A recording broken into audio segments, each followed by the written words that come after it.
Okay. Would anyone like to take a stab with the next I word? Ion. Ion it is. Now, I know you've been introduced to ions, but let's review some things. I found out in my first group today that maybe not everyone was on the same page. First of all, what is an ion? A charged particle is a better example, but more specifically,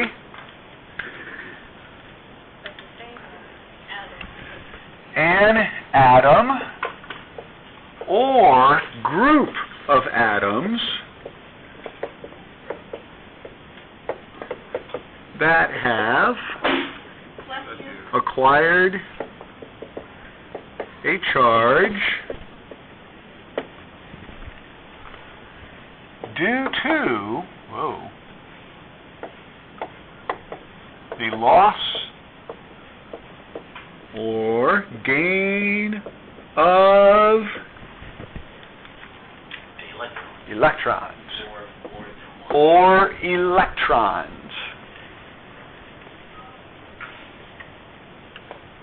An atom, and possibly the thing that's different is or group of atoms. Did you guys deal with polyatomic ions yet?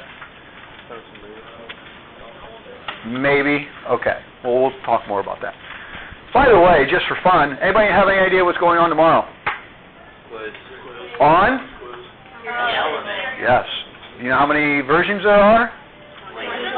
Something. I forget how many now. Like, is it like Enough for all of us to have their our own version? Yeah, probably. This kind of probably.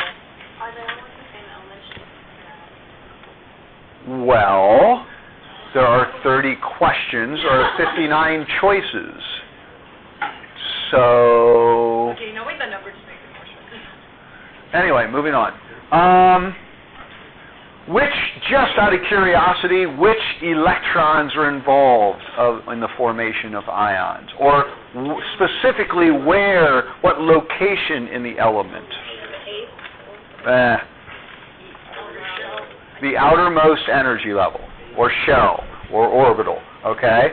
That's where all this is happening. Losing electrons is going to result in what? A positive charge. Very good.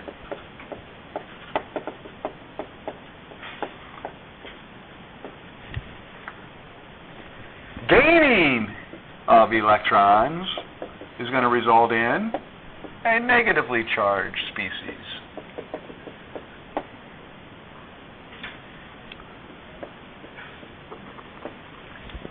Did we get a chance the other day to talk about, and I think we did, the structure of the nucleus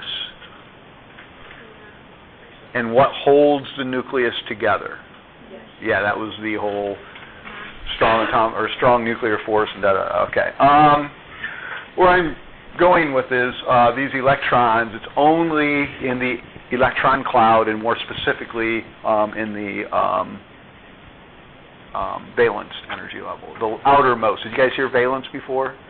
Okay, the valence electrons, or valence shell. With that being said, I'm going to draw what I call an arc diagram. Does anyone have any idea? Have you seen this before? Okay. What does this represent? Well, this is the nucleus. And what are these? Well, you guys probably did this. I will never do this again. Okay? And here's the other thing that you probably did that you will never do again, because if you do, I'm not going to waste my time counting. But this is probably what you did.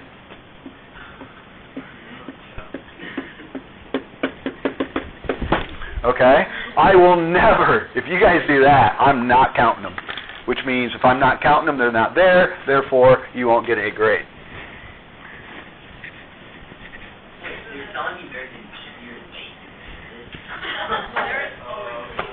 Okay, this is called an arc diagram. What do the arcs represent? The energy levels. The energy levels. Don't use the word orbital yet.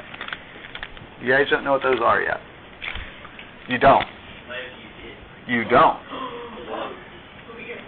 Okay, what are the three differently shaped orbitals available at the third energy level? The S orbital, the P orbital, and the D orbital. Ooh, look at this guy go. Why are you here? I don't know. How many D orbitals are there? I've got a big element. Well, like, How many D orbitals are there at the third energy level? Don't. How many D orbitals are there at the third energy level? One. No. Okay, moving on. First energy level is allowed to hold a maximum of how many electrons? Great answer. 2. The second energy level is allowed to hold a maximum of 8. The third energy level, for the current time being, I'm talking 2 weeks, is also allowed to hold 8. We're not going to go any further than that for what we're going to do. Anything left is going to go in that fourth energy level for now. This is freshman level material. That's all we're doing right now. Okay? It will change. We'll go bigger later. But for our current purposes, this is all we need to know. Okay. So, this is going to change, these are going to change, and so on and so forth. And then when we get out to the 72nd energy level, well, things get really interesting then. I was waiting for a comment from Liam. It didn't happen. Okay, moving on. So, anyway, this is how you can do this. You see where I'm going with that? Arc diagrams indicate the number of electrons by writing a number there in the symbol for electron. If you write dots, you're fired. With that being said, let's talk about the types of ions that atoms have a tendency to form. Okay? Now, we all remember that the elements so far are currently, breaking them down into metals and non-metals, of which the abundance by a lot are metals. Turns out, and I should have written this next to your thing, where it says loss of electrons, if you want to put in parentheses after that description, put metals, or typically metals. And gain of electrons is typically going to be with non-metals.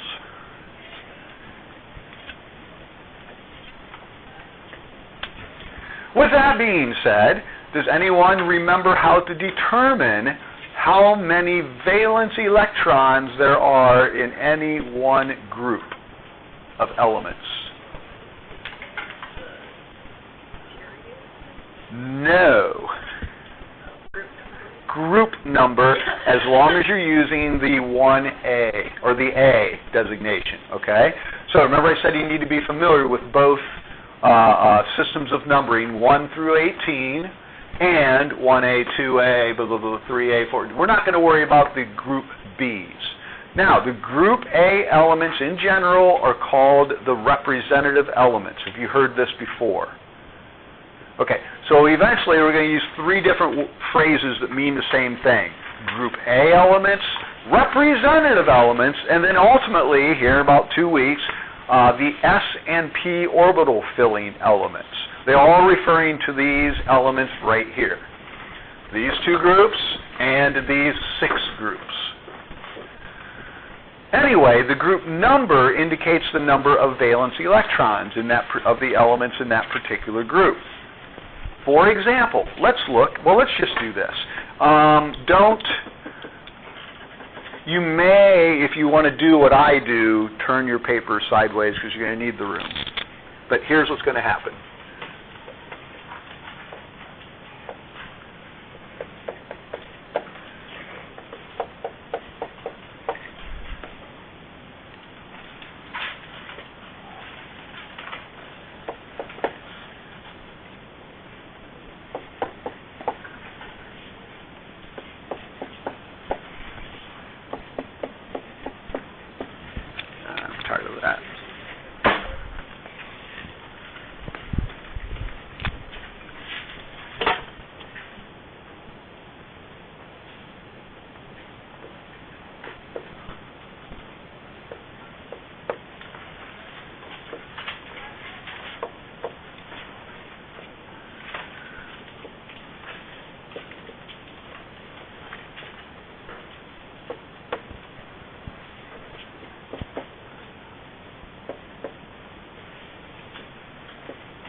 Oops, got a little carried away there. My bad. Oh, heck, I don't know. Let's do chlorine. I'm just giving you, I'm not doing every single element. I'm not doing every single group. But what I am doing is giving you enough to look at that will get the point across, I hope.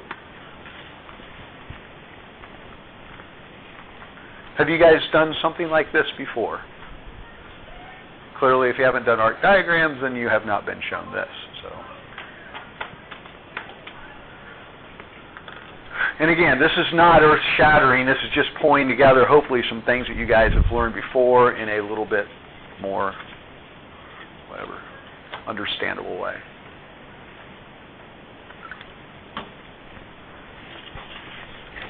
How many electrons does lithium have? Anyone can shout this out, because you all have your periodic table sitting in front of you. It has 3. How many go in the first energy level? And what's left over? 1. Beryllium has how many electrons?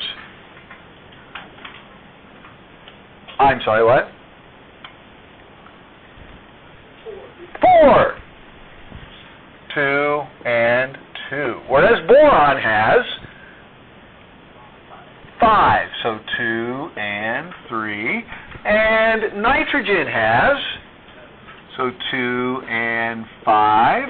And oxygen has 8, so 2 and 6. And fluorine has 2 and 7. And neon has and 8.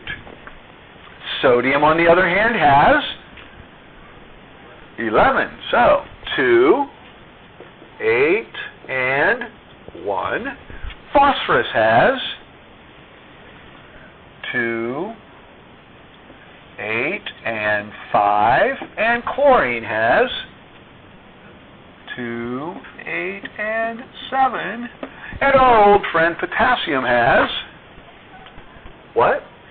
Yeah, so 2, 8, 8, and 1.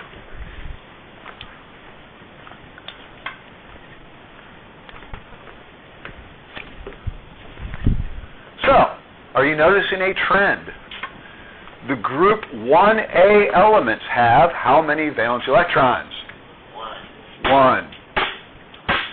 The group 2A elements have 2. I mean, if we're going to do it, we can throw magnesium up there. We keep playing with magnesium. Let's throw it up there. 2, 8, and 2, right? So, group 2A, 2. Group 3A. 3 valence electrons. Group 5A. 6A. I think you're noticing the trend, yes? Yes. Okay, great. Here's something you may never have noticed. How many energy levels are there electrons in lithium? 2. How about beryllium? 2 all the way across, right? Yep. In which period are those elements? 2. How many energy levels do these elements have? 3. And in which period are they? 3. Starting to recognize a little trend there. That's kind of cool, isn't it? Now, this is all true for the representative or the group A elements. Now, what's going to happen here is, well, as I was saying earlier, metals, of which all of these elements have a tendency to lose electrons to form electrons. Where are they going to lose these electrons from? The valence energy, or the valence shell, or energy level. So, lithium is going to, as a metal, lose 1 electron. What's its charge going to be? 1 plus. Sodium's going to, how many? 1. Its valence electron, forming a 1 plus ion. Potassium's going to lose 1 electron. Therefore, the group 1A elements form 1 plus charges on their ions. What about beryllium and magnesium? How many valence electrons? Is it a metal? Yep, see ya. Magnesium, how many valence electrons? 2. Metal? See ya. What charge do these ions form? 2 plus. In general, the 3A elements are going to, at least the metallic ones, lose 3, so 3 plus. Now, we're getting over to nitrogen and phosphorus and all these fun elements. Now put your hand down. What elements are in group 4A, Liam? Carbon. And? And? Uranium. What kind of elements are in group 4A? Oh, it depends. It absolutely does, which is why we're not discussing group 4A, ever. No, I was just asking what was happening with boron, because it's not a metal. Yeah, well, if it were. Well, look at the elements that are in it, though. Aluminum, gallium, indium, thallium. Most of those are going to lose 3. Okay, moving on. Group 5A. What type of element is nitrogen and phosphorus? Nonmetals, which have a tendency to gain electrons. And how many electrons are they going to gain? Enough to complete the octet, which is 8. So, nitrogen and phosphorus are each going to gain 3. And if they're gaining 3 electrons, what happens to their charge? 3 negative. Group 6A. Gain 2. Therefore, 2 negative. Group 7A. Gain 1. Therefore, 1 negative. And group 8A. They don't even form a charge. They do not form ions. They're just kind of like quiet. They don't really. Hence the name noble gas.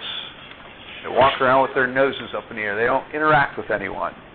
Well, we'll find out that's not entirely true later, but we'll let it go for now. Anyway, so has everyone seen a trend there? Your group 1A elements have a tendency to form a 1 plus, 2A, 3A, 5A for the ones that are nonmetals, 6A, 2 minus, and 7A, 1 minus. You guys have done this before or not? A little. A little. Is this better? Are you better now? Yeah. Do we have a better understanding of what's going on with that? Yeah. All right.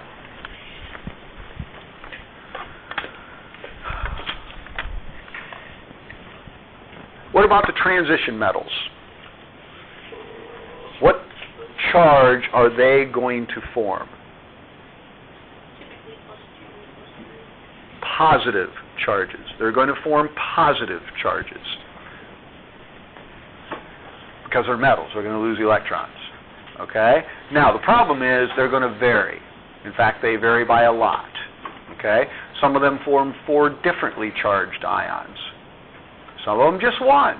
You never really know until you start noticing a trend or pattern. Anyway, with that being said, there's other information that we're going to have to use to help us out with that, which will come around here shortly.